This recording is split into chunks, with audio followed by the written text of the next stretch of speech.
Welcome to Church History for Chumps. My name is John Simon. I'm here with Tommy the Gun, Duell, and with Tiny Taylor Treadway. That's what they call me, Tiny Taylor. Yeah, I was going for like a Goodfellas kind of vibe, Yeah. like a gangster nickname. Also, Tommy the Gun. Tommy the Gun. Crushes. That's pretty What's good. your gangster nickname? I don't know. There was a dude who used to, in the actual Goodfellas movie, who used to say the same thing over and over again, and they called him like Tony 2 times. And I was like, oh, that's kind of a cool name, but I don't know. Name's not Tony. Johnny 3 Steps. Johnny Three Steps. Making fun of my limp. I don't know what it means, but it's all right. I like it. It gets the people going. That's right. It's provocative. Yeah.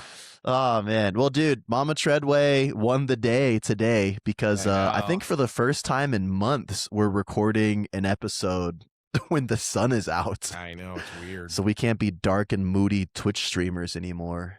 That's right. Now we are elegant, refined, bright and bubbly. Yeah. Historians. Mm-hmm. So bright. Our YouTube viewers can see us clearly. Yep. Yeah. All 29 of them. You've Honestly, been counting subscribers, haven't you? If you're a YouTube watcher, if you have found us recently on YouTube, comment. Let us know. Yeah, we give a lot of love to our Spotify peeps, which absolutely we should and we will. But yeah, we all know that people don't blow up without YouTube. So we gotta, if you're from YouTube, thank you for what you're doing. You're supporting the. Yeah. Oh shoot, I have to. Speaking of Spotify, I'm remembering that freaking. So Jackson, first off, thank you, Jackson, because I know Jackson he's a self-taught Frenchman, and he corrected you have to say the sentence. Yeah, because we were talking last week about Peter the Hermit, or Peter of I think I called him Amiens, and Jackson said it's Amiens, which is stupid, by the way. But whatever. And then he was like, John Simon, please try to pronounce this sentence. So for all the French speakers out there, I'm sorry. And for all the Americans, just butcher every vowel. Just butcher every vowel and you'll get there. No, dude, I'm gonna really put it in there. All right, here we go. Quoi c'est qui faut faire si je veux parler français couramment? Wow. Get off my porch. I don't know what that means. So hopefully I didn't just insult somebody's mother. If that's the case, Jackson, tough. That's on you. Tough that's stuff. On you, big dog. I should probably check these things before I go to air. There's your gangster name, Johnny Perry. Ooh, Johnny Perry. I like that. That's not too bad. Jean Perry. Jean Perry. Yeah. I did know a dude whose name was Jean Baptiste, and he was not a Baptist. He was a Frenchman. The name like that, you're either a Frenchman or from Haiti, I think. Yeah. Yeah. That's right. Yeah. Dude, Tommy, you said you had a class to teach today. What were you teaching, man? Yeah, we had a class for people who are becoming new members at our church. Oh, nice. And in the past, we've done it. I was telling Taylor, we used to do it like over the course of 5 weeks. They'd have to come early to church, but we just put it all in one day. Mm-hmm. So it was a big, long class, but we got it all done. So it was good. Very cool. Yeah. Yeah. That's awesome. Some cool people joining the church. All right. We had somebody from who was born in India. She and her husband met in Ukraine. He was born in North Carolina. And then we had people from Tucson, of course. And then we had somebody who was born in South Korea, lived her whole life in Indonesia, and is now studying at the U of A as a PhD student. That's awesome. We had people from all over the world. It was kind of fun. Yeah, it's cool. Yeah. Oh, that's super cool. Yeah. Starting to look like Taylor's neighborhood a little bit. That's right. Mm-hmm. I love it, dude. So I was in South Carolina and a few days ago, and I was at an event. Myrtle Beach. No, this was Myrtle Beach. I've been in South Carolina more than Is I've that been just in an California. intrusive thought, or was that some sort of No, I was in Myrtle Beach before. That's my Carolina Okay. accent. This time I Myrtle was in Beach. Charleston, and anyway, long story short, they Why don't does got Taylor get to be the accent guy? I can be the accent guy. Myrtle It's- Beach. You can't be the accent guy after that. Look, it'd be Myrtle Beach. We was in Myrtle Beach, South Carolina. Oh, thank Anyway, you, Sensei. John just sounds like he has Tourette's when he does I that. know. Myrtle Beach. Yeah. Long story short, they don't got Asians out there, and one of the girls came up to me. She's a student at the school I was at, and she comes up to me and she goes, I was like, you know, you're getting ready to graduate. What are you thinking about for seminary? And she's like, I need to go back to the West Coast. I'm from the West Coast. I need to get back to my Asians. And I knew exactly what she was talking about. You just get used to it, man. It's like when you're from Tucson and you go somewhere and there's no Mexicans, you're kind of like, whoa, What's happening? I don't like I feel like this. it'll be weird if I were to go somewhere like Miami or New York, because they have a lot of Spanish speakers, but they're like a different flavor of Spanish speakers. Yes, Puerto Ricans. Yeah, and the Have you seen that TikTok? I I felt like a Spanish up in here. I felt Puerto Rican. Have you seen that one? No, I haven't seen that one. That's my favorite. One But of yeah, my favorite like deep cuts of Spanish like culture is how much beef there is amongst the Spanish speakers in different like regions or cultures. Like ask someone from Mexico or really anywhere in South America how they feel about like Spaniards, and they're like, ugh, stuffy stuffy Europeans. they all with think their they're lift. better than another one. But then I think that's the thing. They perceive the Spaniards as looking down on them. right. There's like multiple levels of team up, right? So South America teams up against Mexico. Like South America thinks they're all of them unite. But then you get a Salvadorian and like a Chilean, and they'll argue over who's better. And then you get the Puerto Ricans who like know that they're better than all of them. Like it's like because they are American. But yeah, they make fun of Mexico for trying to be American, but not being American. Yeah, and Puerto Rico's like, baby, we got citizenship. Right. I don't know, man. They all are constantly in a fight. And then you've got Brazil, this massive Portuguese monolith where nobody speaks Spanish, and there's a bunch of black people for some reason, but we know the reason. You know what always trips me out about what's the reason? I don't know. What was that, Thomas? What always trips me out about when you meet like a Portuguese speaker or a native Spanish speaker and you ask them, is like, it seems to me like Spanish and Portuguese are a lot alike, and they're like always like, nope, not alike at all. They're like offended by the notion of it. And then like tons of the words are just the same, and it's like, okay, like it's just "eu" instead of "o" or something like that. We're about to get so many people in the comments being like, I don't care. I don't ignorant swine. Dude, I have spoken to enough people for like I had friends where they were our friend Kelly pals. Kelly Helmuth is this way. She speaks Portuguese, and I'm like, can you speak Spanish? And she's like, not really, but I feel like if she had to, I've had friends who spoke Portuguese and Spanish, and they would speak to each other and be able to basically put together what they were saying. It was sloppy, but it works. There you go. Italians can do that too with Spanish. Yeah. It's close enough. So this is why English is such a jacked up language. Nothing is similar to it. All the rules are made up and make no sense. Well, it's because we've acquired rules from like all these different groups of languages. It's Latin and then German. Yeah. So it's funky. But I love English. Well, let us know what your favorite language is in the comments. That's right. Maybe we'll do a whole episode in the different language. Maybe Taylor will teach all of us how to speak Klingon. Or I feel like a whole episode where he just speaks like Creole would be pretty cool. Oh, dude, that's one of the accents I cannot do. But how does a Creole or a Cajun say Myrtle Beach? I don't even know how they wouldn't say it. They have no reason to say it. John's thinking about doing it. Like he's thinking about Here's the trying thing. to. That's the one accent that I can't butcher because I actually have a lot of family from Louisiana, and it's disrespectful. You know, my favorite thing. I'll save it. My favorite thing about Creole is they use the term, and it's not a swear word, but they just refer to people as coon asses.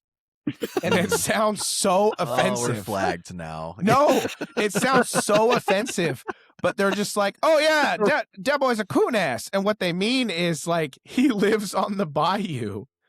This is the first I've episode never heard that, we'll so I was never be not able to ready. stream in Saudi Arabia because Taylor the Sailor Mouth. Actually, that's your. I'm that's not. your I'm mafia telling you, nickname. it's not a swear word for them. It's not. It sounds. It's so absurd. But the people that live on the bayou, that's what they call them. Dead serious. I'm Ray, gonna could you go. I'm put gonna two go try separate that beeps? and get like shot and like Dude. drowned in the lake. Hey, everybody. Dude, if Ray does the edits and it just sounds like I'm saying the most offensive thing in the world. Oh yeah, that boy's a deet. Oh my gosh. You Or guys he just need to dubs travel you over more. actually saying a slur. You guys need to travel more. Okay, I travel actually all the time. I need listeners that have somewhat familiar with Louisiana to help me out here. All right, stop having the listeners bail you out, brother. All right, we're way over time. We gotta jump in. Tommy, this is you. This is our man Godfrey. As you guys probably know, we've been working through the Crusades for quite a while. We've kind of set the stage. Last week we spent some time in the People's Crusade, also known as the Peasants' Crusade, and Tommy's going to lead us through one of the key figureheads of the Crusaders, Mr. Godfrey of I'm not going to pronounce it. I'm going to mess it up. Bouillon. Godfrey of Bouillon. Bouillon. I was right. Gosh dang it. All right. Well, You know take it who away. can pronounce French words? Creoles. Creoles, yeah. Oh yeah. Myrtle Beach. Oh my gosh. So this is going to be, I'll just give a quick intro to kind of this little sub-series we're going to have going on. So similarly to how Taylor had the series on the deaths of the apostles, where he was pulling heavily from Sean McDowell's book on the topic, I'm going to do the same with Raymond Ibrahim's Defenders of the West, which will cover various people from throughout the history of the Crusades, which I think will be an encouraging work as we go along, because it's going to highlight some of the more like respectable, honorable people from the Crusades and kind of how they fit into whatever time frame they lived in. But since we're at the First Crusade, we're going to start with Godfrey, and yeah, I'm going to rely heavily on Ibrahim. Ibrahim's stuff is footnoted to high heaven. He includes an enormous amount of primary sources, so I will read some chunks of what he's written, but embedded in it will be a lot of primary sources. I've tracked those down, and I will let you know who they are along the way. But let's begin. Got a little cold open for you. When I was a kid, one of my favorite movies was A Knight's Tale with Heath Ledger.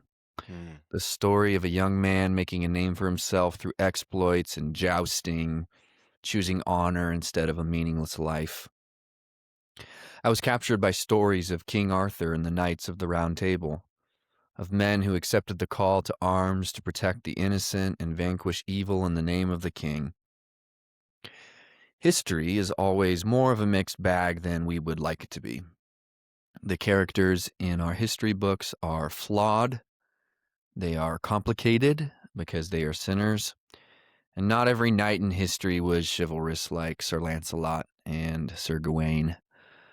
But there is at least one knight in history who bore the standard of Christ well, a knight who was more interested in others than he was in himself, a knight who walked away from his wealth and lands for an opportunity to restore lands to others who had lost them unjustly.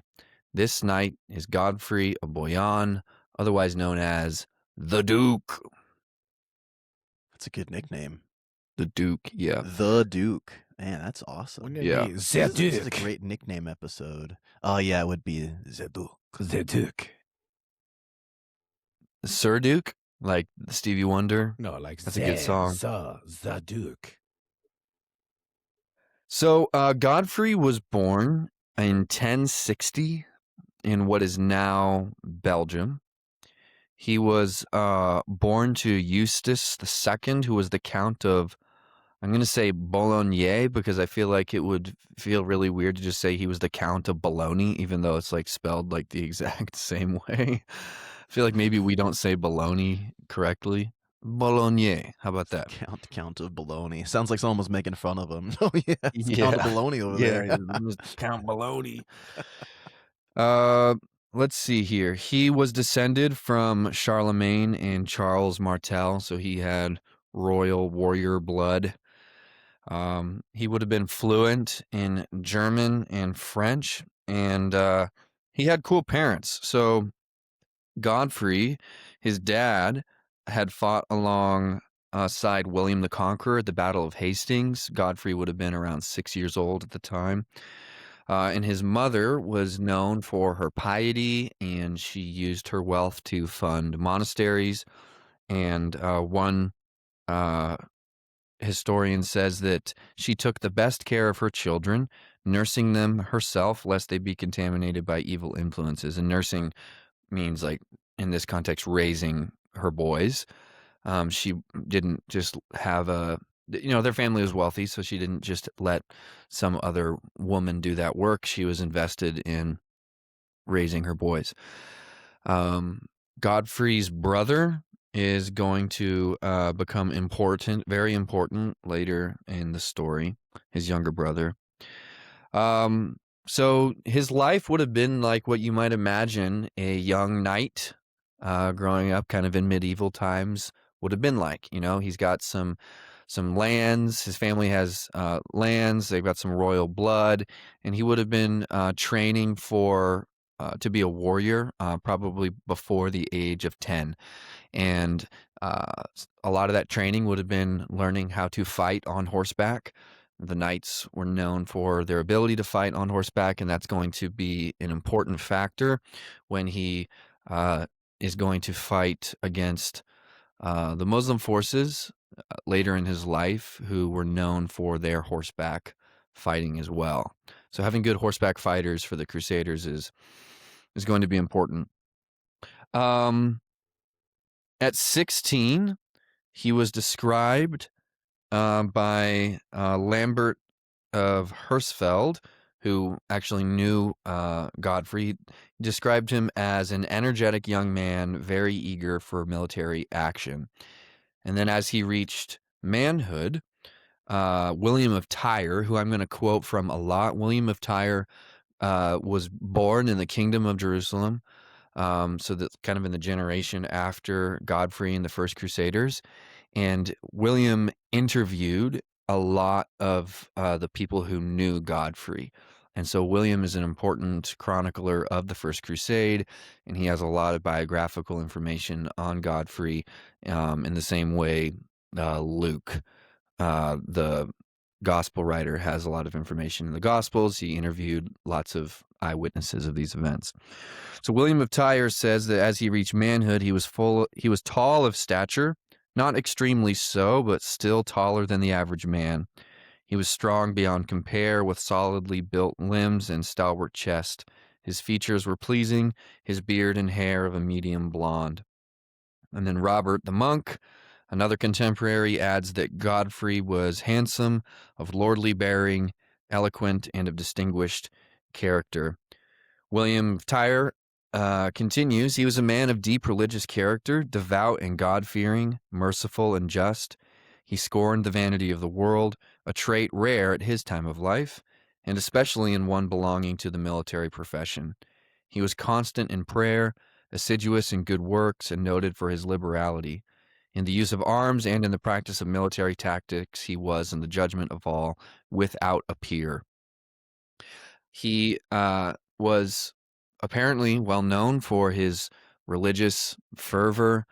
He seemed like he was more of, I don't know, just kind of like a was going to say sound mind, but maybe like even keeled would be a good way to put it. Like he was just a steady we've talked a lot about how a lot of these people who are going to participate in the First Crusade are just itching for kind of like a purpose to their warfare as they were warring tribes. And Godfrey is kind of like a head above the rest, and he's got a clear head. He's interested. He's serious about his Christianity. He's got good character. He seems to be well liked by his peers, and even people who other contemporary historians who were more in the camps of some of the other like lords who led the Crusades spoke well of him. So it wasn't just like his boys that were like, yeah, he was cool. He's like super handsome, super tall. Like other contemporaries spoke really well of him as a man totally devoted to war and God. I think Ralph I don't know if it's Sayin or Cain, I don't know how to pronounce it. He wrote that. So anyway, sounds like a good dude. He is growing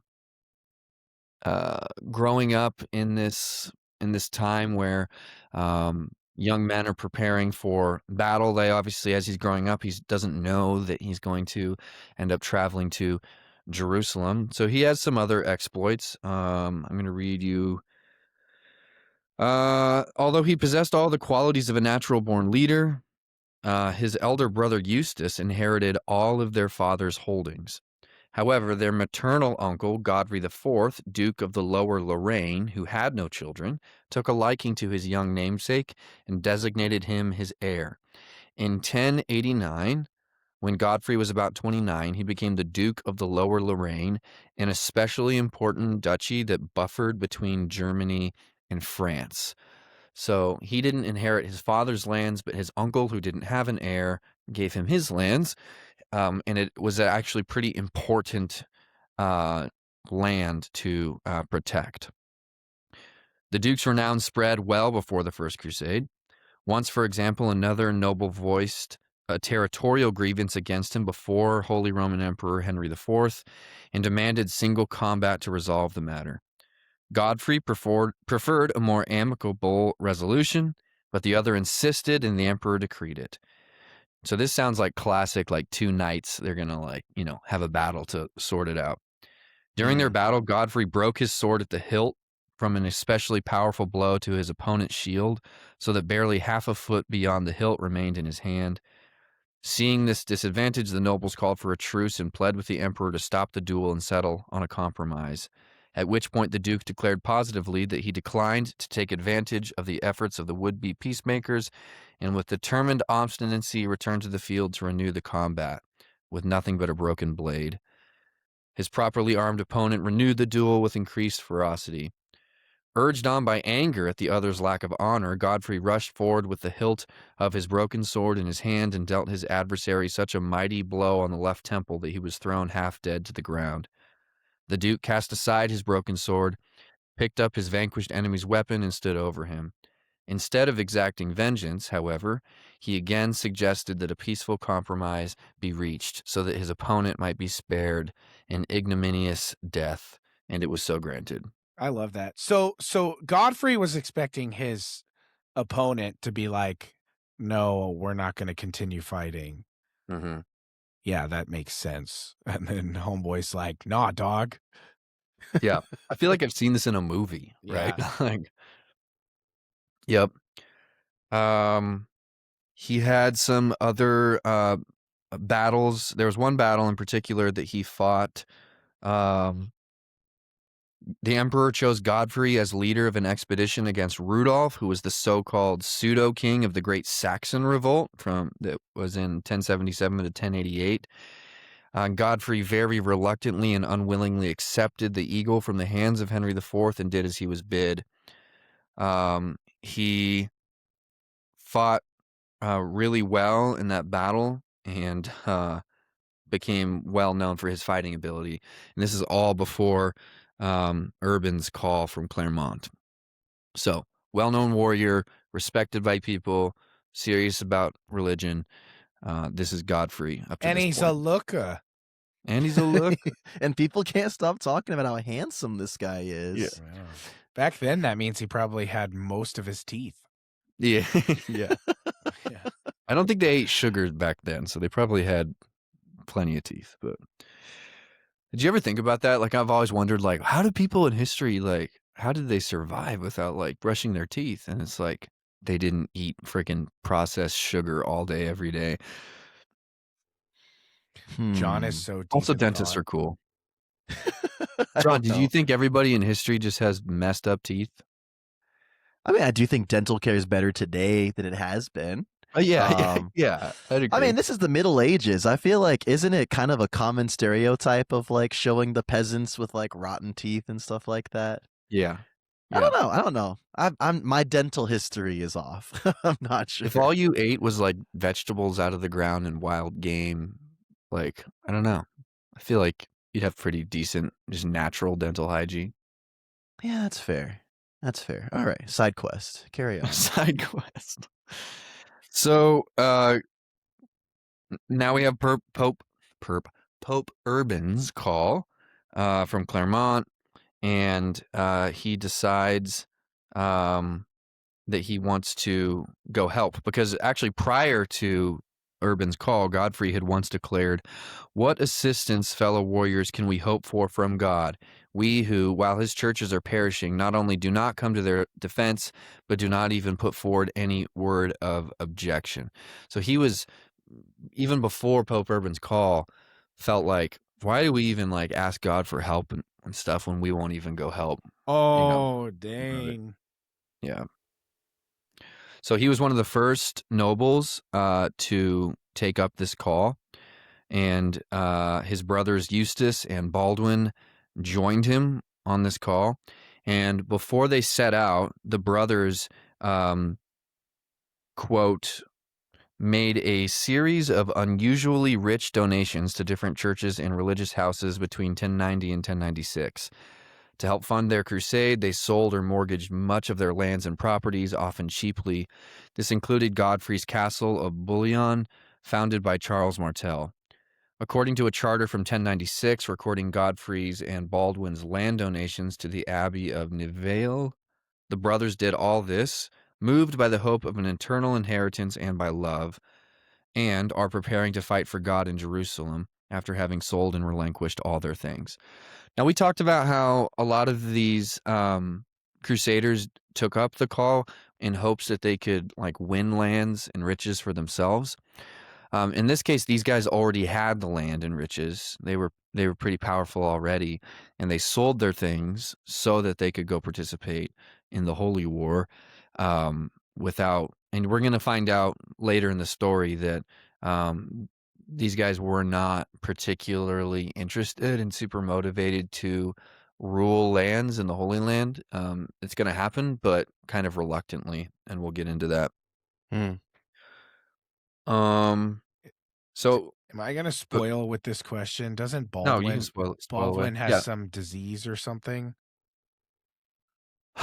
I can't remember if Baldwin has a disease. What's the one who's the one Edward Norton plays and he has the sick mask? Oh yeah, that's that that's silver later. face mask. So that's a later Baldwin. So oh wait, there's two Baldwins in the Crusades? So Baldwin's Baldwin, like John back then, man. The first Baldwin is Godfrey's brother, and then there's like, I think, a series of like, there's a royal line of Baldwins. So I think that's like Fourth Crusade or something. Oh, because Kingdom of Heaven is way late. Yeah. Okay. Yeah. I actually looked that up, so that I had the same thought. I was like, "Whoa, is this Edward Norton?" Yeah, that's right. Spoiler alert: it's Edward Norton. Okay, let's see. So on August 15th, 1096, Godfrey, at the head of 80,000 crusaders, 10,000 knights, and 70,000 infantry, set out for Anatolia. Did y'all catch that date? August. Not right. Yeah. Not February 1st or whenever the peasants all decided to wander over there. Oh my gosh. Yeah. Well, so how many, can you say the number again? Because I think that's really important, because this is like 80,000? 80,000. Yeah, that's crazy. So this is the Um, date Urban said that they had all prepared for and had supply Right. lines and a plan. yep.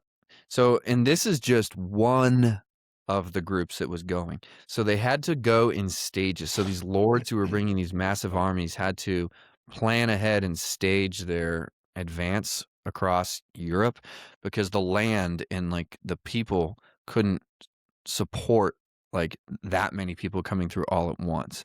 And Taylor, I think, talked about this in the last episode of how that was kind of a challenge in and of itself, trying to figure out how to get these armies across without just completely pillaging the lands that they were traveling through. So some of the other important names, leaders of the First Crusade, were Hugh the Great, younger brother of Philip I, King of the Franks; Robert, Duke of Normandy and eldest son of William the Conqueror; Robert II, Count of Flanders; Bohemond, who's going to be pretty important in the First Crusade stories. He's a Norman lord; and Raymond IV, Count of Toulouse. And these guys are all bringing their own armies, and they're all going to be traveling together, and they have varying levels of integrity. Some of them are there very interested in capturing cities in Asia Minor for themselves to liberate them, but then they're hoping to set up shop there. Whereas Godfrey and his brothers seem a little bit, they're pretty focused on getting to Jerusalem, and everything else is kind of like secondary to them. Do you think Godfrey and his brothers are just, it sounds like they're high honor people, right? Like, so Godfrey did the honorable thing in the duel, and then he was upset when the guy didn't do the honorable thing. So do you think they sold all the land thinking like, okay, this is the right thing to do? And so you think that they were hoping that the church would then turn around and like take care of them after? I'm not totally sure like what they thought the end game was. I think that if they came back, what we see for the Crusaders who don't stay but they do return to their lands, they are highly warmly received and highly honored. And so I'm sure whether it's the emperor or the pope, would take care of those guys. And some of them just left their stuff behind. Like you said, there was laws protecting, their stuff from being taken. But these guys, in order to fund the war effort, just sold their own stuff. So I'm not totally sure what the end game was. Oh, I might be asking a question that you just answered, but so yeah, did people know as they were going over there that they were planning to like stay and set up shop, or like was it just not really established? I don't know. Yeah. I think that I think I read something that said that some of these guys definitely were planning on staying and taking those lands for themselves, and I think that was part of the deal, even like from the Pope. Sure. You'll see that when they take over like Antioch, that's going to be a really big kind of like, not a battle. They don't actually fight each other over it, but there's a pretty serious discussion about which of the lords is going to get to be the Lord of Antioch after Interesting. they take it Okay. over. Yeah. Yeah. And did that stir up any controversy? Because this is something that I read probably a few weeks ago, so it might be a little rusty, but like I thought that when Alexios had brought in the Crusaders to liberate the land, he was kind of hoping they would do it as mercenaries and then give it back to the Byzantines. So was there conflict when they took that land over, and then they were basically like, this is Western now? Yep. Yeah, specifically with Antioch, I believe.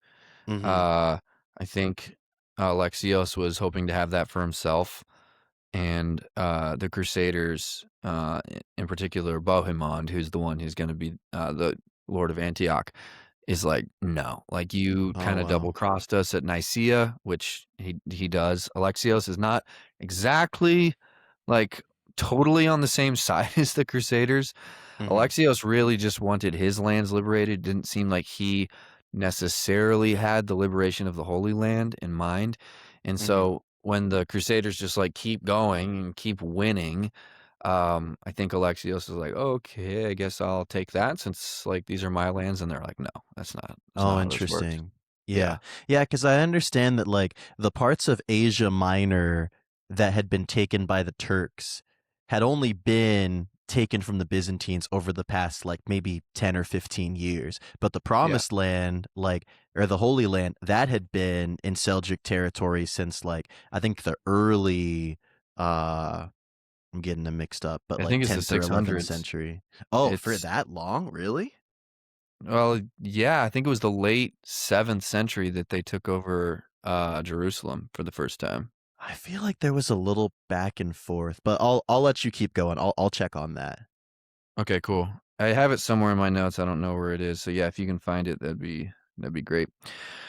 Okay, so by May of 1097, the entire Crusader army, all of those armies put together, are now gathered, and it's around 600,000 people, women and children included, and that's not the People's Crusade either. Like that's in addition to the People's Crusade. So we're just talking about an enormous amount of people, and they get to Nicaea, and they besiege it. And the siege is really tough. The Turks figured out how to like make this combustible like mixture that they would pour over the walls to light their battering rams on fire, and it was just like this is what you would imagine just like a brutal siege looking like, just smoke and fire rising from Like the city wall. Grog Yeah, from the Siege of Minas Tirith. Grond, Grog. yeah, Grond, Grond. yeah, Yeah. Grond, yeah. Yeah. That's, yeah. All right. Sorry, just to jump in. So we were both right. So the Byzantines had lost Jerusalem way back when like Islam was super early under the Rashidun Caliphate, but the Seljuks took it from the Fatimids in 1071. So the Seljuks had just taken over the Jerusalem, but it had been in Islamic control for hundreds of years. Okay. On May 20th, the Seljuk Sultan Kilij Arslan shows up with a massive army to deliver his capital city of Nicaea, and Godfrey and Bohemond just ride right out to meet him with their armies, and they just absolutely rout the Muslim army that came to meet them, and then they go back to the siege, and they eventually get in, and on June 19th of 1097, the Turks surrendered Nicaea, and they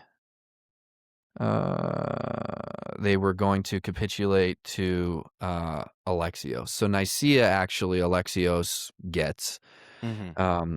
And then they move on. So the Crusaders resume their march southward through Anatolia, and on July 1st, 1097, Bohemond's force met 30,000 Muslims. So like another Muslim army shows up riding towards them, and Godfrey and his men come to the rescue, and I'm just skipping around a little bit. There's so much history here. Like we don't have time to like go into the details of every battle. We might come back to some of this, but after much bloodshed on both sides, Christian heavy cavalry charges eventually broke up the battle lines of the infidels and put them to flight with dreadful slaughter. All the chroniclers indicate that Godfrey fought with distinction. The Gesta Francorum simply says he was reckless, a word with no pejorative connotation then, and brave. In the aftermath, 4,000 Christians were massacred, including nobles such as Tancred's brother William, and Tancred himself nearly died in that battle. Not only was so this was called the Battle of Dorylaeum. Not only was Dorylaeum the first pitched battle between the Crusaders and Turks, it was also where the Europeans first truly experienced the Turkic way of war. Unlike their heavily armored Christian counterparts, the Turkish army consisted primarily of light cavalry. It would gallop around, always avoiding what the Crusaders sought and excelled at, which was cavalry charges in close combat, and let fly volley after volley of arrows, regularly described in both Muslim and Christian sources as blotting out the sun, that would kill or incapacitate their enemy. Sources tell of Crusaders looking like hedgehogs or found dead with 40 arrows gosh. protruding. Oh, That's crazy. Yeah. so it's I like wonder. that line from 300, we fight in the shade. Dude, Right. that's exactly what I was thinking. I yeah. wonder if the initial charge from the Seljuks, as they were trying to, stop the siege of Nicaea. You got to remember, the last time they fought a bunch of Latins, they destroyed them. Yeah, So- they were holding spatulas and Right. mop handles. Right. And so I wonder if they were like, okay, round up the boys. Let's just go clean this up too. And then you're like, oh, these are real soldiers. Yeah. Yeah. And we see this pretty consistently throughout the First Crusade. There's many moments where it's like the 300 Spartans, where it's like the odds are insane, and somehow the Crusaders keep winning. And the impression that I got was that it seems like the Muslims, whether it was the Turks or I forget who'd you say the group was who holds Jerusalem at this point? The Fatimids. The Fatimids. It seems like they just kept underestimating how violent these Frankish warriors were, and how good at fighting they were, and how serious they were. And so, Well, to be fair, they hadn't really the Franks really only fought themselves. Like the Normans were known for kind of picking fights with the Muslims or with the Byzantines, but like we said, there is something to be said about comparing Muhammad's impact in unifying the scattered Arabian Peninsula and then what Urban had done to unify the scattered Europeans. So they were just unfamiliar. They'd never crossed swords with these guys before. So it was definitely a learning experience. What's interesting to me is you have this Frankish warfare, and I'm sure they were excellent warriors, but the Seljuks were also equally terrifying. And these two and their different styles of fighting had never really encountered one another before. And so I'm sure both sides were really frantically trying to figure out how to win. How many battles were fought during this First Crusade, Tommy?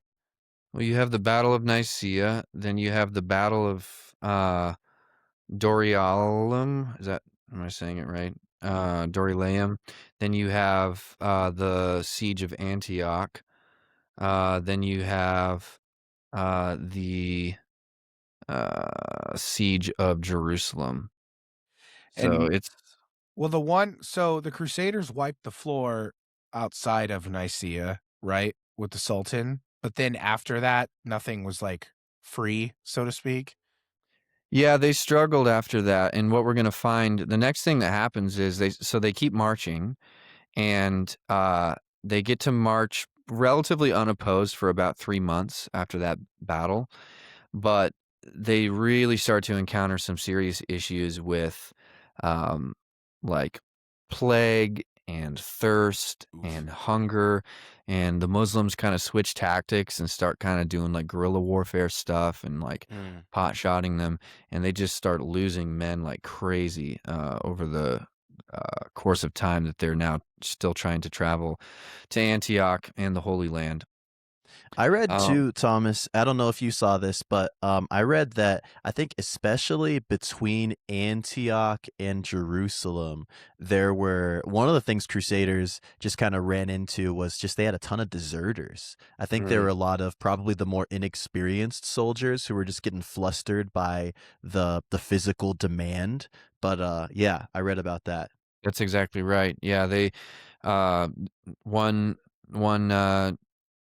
contemporary historian writes, once proud knights were seen smashing their fists, tearing their hair, begging for the relief of death as a result of thirst, starvation, disease, exhaustion, and delirium. Many died, some deserted. Others persisted to the bitter end. And so you had like 600,000 at the beginning. And then, I mean, you could see cemeteries just like all along their path as they're burying their dead all the way across Anatolia. I forgot to read this earlier, a little Holy Land update, little dispatch from the Holy Land to kind of give a little context. For guys like Godfrey that are a little bit more interested in the liberation effort. And this provides an answer to what you and I were deliberating, John. This is what Ibrahim writes about the condition of the Holy Land over the centuries. Not every Muslim leader was committed to the destruction of churches and persecution of Christians. Some were more pragmatic, leaving dhimmis alone on payment of jizya and acceptance of social inferiority. That said, as in other Muslim-occupied territories, whether the next ruler would be radical or moderate, to use an anachronistic but familiar dichotomy, was always a coin flip away. As for the Muslim populace, then as now, mobs were always ready to rise against and plunder Christians under any pretext. Even the Holy Sepulchre, Christendom's most sacred church, was not spared. In 936, the Muslims in Jerusalem made a rising and burnt down the church, which they plundered and destroyed all they could of it, records one Muslim chronicler. Similarly, in 1009, Fatimid Caliph Hakim bi Amr Allah ordered one of his officials to destroy the Sepulchre church and have the people plunder it so thoroughly all traces of it were obliterated. He did exactly that. Such wanton vandalism plunged the entire church and the city of Rome into deep grief and distress, to quote the Pope of the time, Sergius IV. Not content, Hakim further ordered the destruction of, according to Muslim accounts, some 30,000 churches throughout Egypt and Greater Syria. So, poor cops, man. Yeah. Just their whole existence. The whole time, yeah. Okay, so that knowledge that is important, and I brought it up then to highlight, this is what's going to keep some of these guys driving forward, even under the circumstances. Like, they're like, we set out to go to Jerusalem. We want to get there anyway. There's this really interesting little side note that happens before they get to Antioch. I'm not going to read the whole story. It's really cool. There's some cool historical reports of this.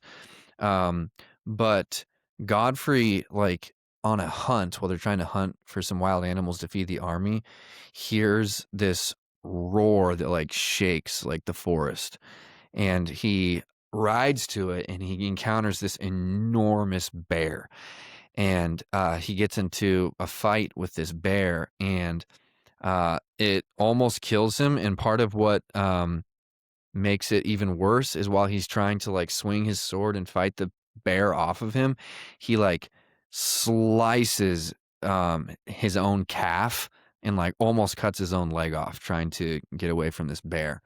And so for a while in the accounts of the First Crusade from the various historians, Godfrey kind of like disappears from the story for a while because he almost died at the hands of this bear.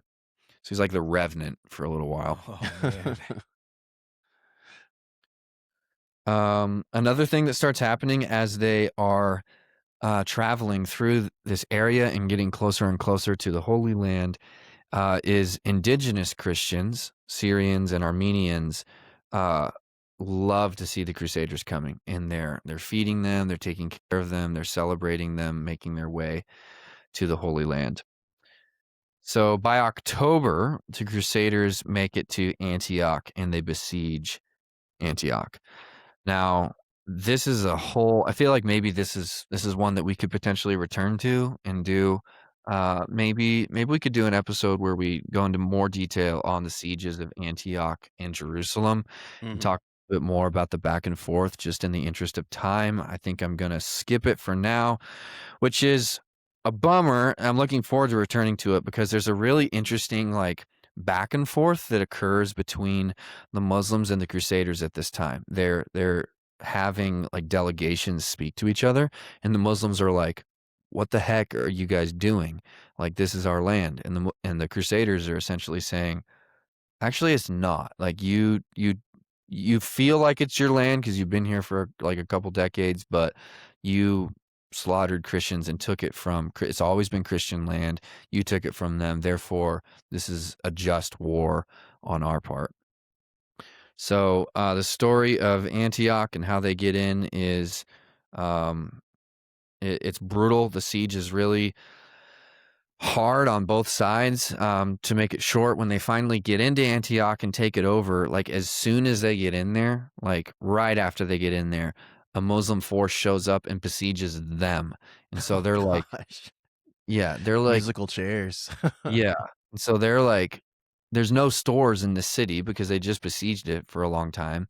And they end up like they're having to like eat leather shoes and like bleed their horses and drink the blood, like that level of like siege horrors.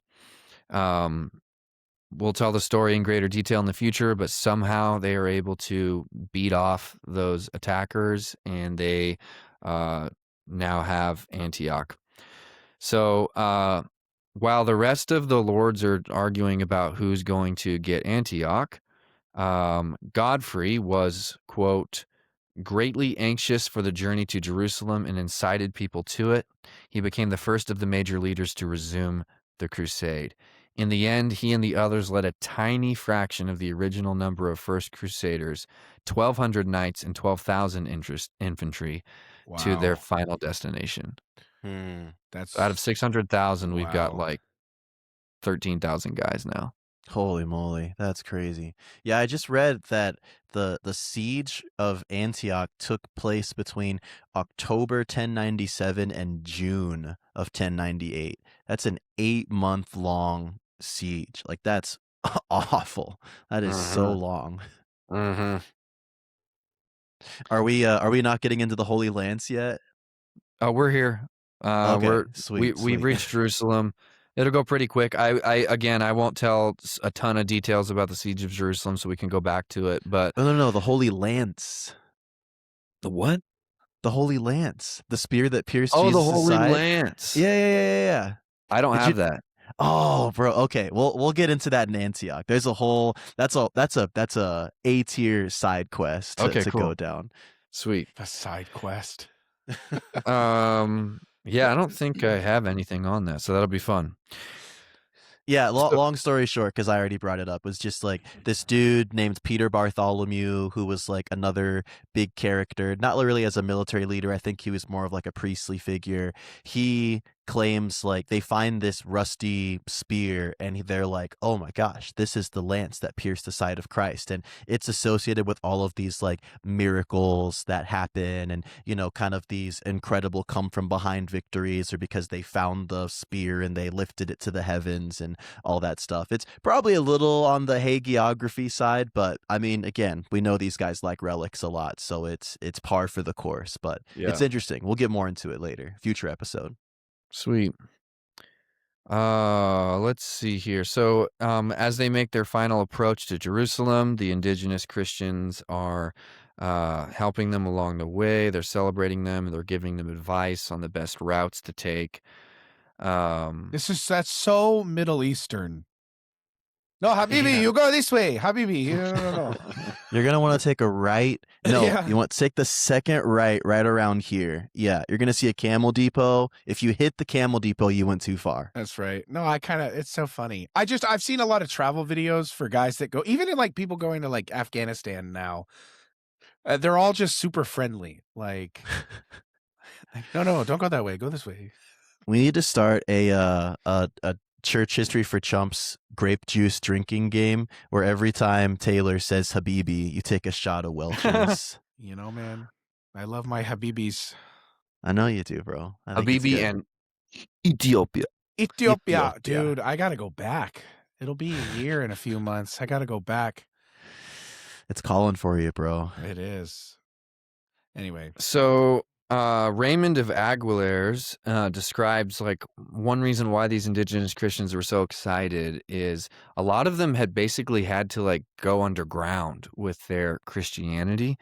If they didn't give up Christianity, he writes that their children either had to be circumcised or converted to Islam, or oftentimes their children were kidnapped. Obviously, their churches and altars were desecrated, and many of them, their male youths got placed in brothels, and the mothers oftentimes were not even allowed to, show sorrow for these things. So when they see these guys coming in to liberate them, they're really happy. And I think this is to kind of like shine a light on, this is like the goodness, the justness of the First Crusade, mixed in with the whole mess of the People's Crusade, mixed in with the whole mess of the theological salvation promises that Pope Urban was giving, mixed in with the varying motivations that these knights have.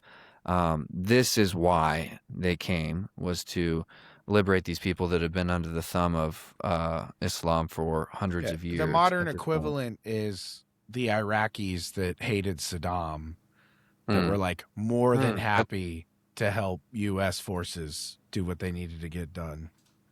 That's a good point. So on June 7th, 1099, the Crusaders finally reached their destination. And I'm just going to do like a quick, like off the dome summary of how this works. But essentially, they besiege Jerusalem, and there's only like a few thousand of them, and they're totally worn out. They're continuing to lose men just from exhaustion. They are freaking out because they can't find fresh water. Finally, they get some reinforcements. There's a bunch of Italian ships that park on the coastland with a bunch of supplies they need to make new siege equipment, but it's like 40 miles away. So in 3 weeks, they like run over there. They get all this siege equipment. They bring it back. They're totally exhausted. And this time, instead of battering rams, they build a couple really, really, really tall like siege towers. So those towers, they're like on wheels, and you can put a bunch of soldiers in them and roll them up to the gates. As seen at the Battle of Helm's Deep. Yes. Have you ever seen the documentary of the Battle of Helm's Deep? Yes, right. So basically what happens, quick summary, is they succeed in getting these towers up to the city walls. Godfrey stands at the top of his tower, and they make their way in, and the Muslims are freaking out. They're like pulling out tricks that they hadn't even seen before. Like they've got like these like sorceresses that they're got up on the walls, like trying to like call down curses on the Crusaders, and like a big like stone like crushes these sorcerers. It's like a crazy battle. Godfrey fights very, very strongly and wins the day, and the Crusaders make it in the walls. And when they get in, they totally slaughter the population of the inside of Jerusalem. And Ibrahim writes, he says, all Christian sources indicate that the carnage was so horrific that once the battle frenzy had subsided, even the victors experienced sensations of horror and loathing, writes William of Tyre, adding, it was impossible to look upon the vast numbers of the slain without horror. Still more dreadful was it to gaze upon the victors themselves, dripping with blood from head to toe, an ominous sight which brought terror to all that met them. He goes on and he says, one historical point of view holds that the chroniclers exaggerated the slaughter in apocalyptic terms as a way of underscoring God's righteous judgment against the heathen. Either way, they definitely killed a lot of people when they got into Jerusalem. What happened, Godfrey? You think he lost control of his boys? I don't know. It's kind of what happens when you Right. make your way into a besieged city, but frenzy takes over. Yeah. I also read, and this is worth saying just for historical context, this was definitely a time when the slaughter of civilians was not, there was no Geneva Convention back then. They weren't like, whoa, you're taking it too far. So I don't know, pretty commonplace. But yeah, every source I've read a couple from even Islamic sources that just say, yeah, it was gut wrenching, just really gruesome stuff. Mm-hmm. After they win, William of Tyre writes, Godfrey was the first to decide that prayer rather than bloodshed befitted their first hours in Jerusalem, and set the example to the others by withdrawing from the carnage and going barefooted, clad simply in a clean linen garment, to the sepulchre of our Lord, to return thanks that he had thus allowed them to accomplish their pilgrimage and fulfill their vows. Godfrey was followed by all, and the indigenous clergy of the faithful citizens of Jerusalem come out and meet them. These Christians, who for many years had borne the heavy yoke of undeserved bondage, were eager to show their gratitude to the Redeemer for their restoration of liberty. Bearing in their hands crosses and relics of saints, they led the way into the church to the accompaniment of hymns and sacred songs. After that, there's this question of, okay, who's going to like rule this city? And so they decide that they're going to have like a vote. So they have various candidates, and they figured that the way that they're going to kind of judge the merits of the candidates is they're going to interview the men of these leaders. And so they go around. This was pretty funny. I literally wrote LOL like in the side of my notes. When they got to Godfrey and his men, on oath, they said that the most vexing thing they recalled him doing was spending an inordinate amount of time in church after Mass had concluded and questioning the clergy on theological issues, so that his companions became excessively bored. Worse, the meal prepared for them after Mass had grown cold and tasteless. That's funny. He made us late to the hometown buffet after church. Yeah. Yeah. Classic theology, bro. Yeah, when your liberator kicks down your door and immediately just wants to argue about baptism, it's like, gosh dang it, dude. Like, so he did not want to. So they end up, everybody votes for Godfrey to be the new ruler, and he doesn't want it. And he had so that, remember that duchy of Lorraine that belonged to him? It was a pretty important land to rule, and if he had returned, he would have been, Ibrahim says, more honored than the emperor upon his return. On the other hand, remaining in Jerusalem, in this small Christian island surrounded by a Muslim sea, meant nonstop threats and warfare. So he ends up accepting, but he refuses. He says that he doesn't want to be called the King of Jerusalem, but he rather would be called the Defender of the Holy Sepulchre. For, quote, God forbid that I should be crowned with a crown of gold where my Savior bore a crown of thorns. So he ends up becoming the Defender of the Holy Sepulchre, or rather the ruler of Jerusalem. And within a year, he dies. He spends some time securing some of the land, some of the towns surrounding Jerusalem, to kind of build up some of their defenses. And Ibrahim is under the impression that he was poisoned by some Muslims that he was meeting with, a delegation of Muslims, and they were offering him food, and he was like, no, no. And they finally got him to eat it, and he got poisoned, and he died. So, that wasn't very Habibi of them. No, not very Habibi. I've read that's a little contested. It sounds like some are considering that he may have died of typhoid, and some Muslims say he just got struck by an arrow. So yeah, I think there's a few different views on how he died. Mm-hmm. Yep. Yeah, it's not super clear. On July 18th of 1100, slightly less than 1 year after his coronation, the Defender of the Holy Sepulchre died aged 40. Wow. Let's see here. Due to his exemplary life, By at least medieval Christian standards, Godfrey became the quintessential model of Christian virtue for the descendants of the First Crusaders. Quote, "To us he seems not merely a king, but the best of kings, a light and mirror to others," wrote William of Tyre, who was born in Jerusalem 30 years after Godfrey's death and interviewed those who knew the Duke. He scorned the pomp and vanity of the world to which every creature is prone. It was in the spirit of humility that he declined the crown which would perish in the hope of attaining hereafter one that would never fade. Last thing, this is just I found really fascinating. He got buried near the tomb of Jesus as a special honor, and his tomb was there until 1808, and it got destroyed in 1808. But his sword was left, and Mark Twain saw it. Mark Twain was there in 1867 with some other Americans. And while he was there, he wrote this: "The relic that touched us most was the plain old sword of that stout crusader, Godfrey of Bouillon, King Godfrey of Jerusalem. No blade in Christendom wields such enchantment as this.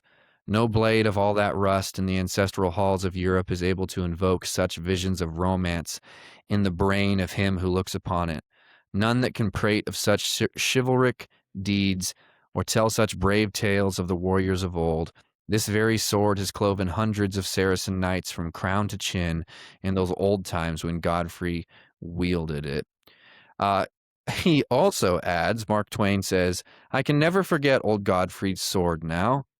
And he says that apparently, satirically, that he would like to use it to kill all the Muslim infidels in Jerusalem in revenge for the massacres they were still visiting upon the Christians of the Holy Land. A few years before his visit, Mark Twain wrote this in 1861 about what was going on in Jerusalem in the 1860s. 5,000 men, women, and children were butchered indiscriminately and left to rot by the hundreds all through the Christian quarter of Damascus. The stench was dreadful. All the Christians who could get away fled from the city, and the Mohammedans would not defile their hands by burying the infidel dogs. The thirst for blood extended to the highlands of Hermon and anti-Lebanon, and in a short time 25,000 more Christians were massacred and their possessions laid waste. How they hate a Christian in Damascus, and pretty much all over Turkeydom as well, and how they will pay for it when Russia turns her guns upon them again. That was Mark Twain.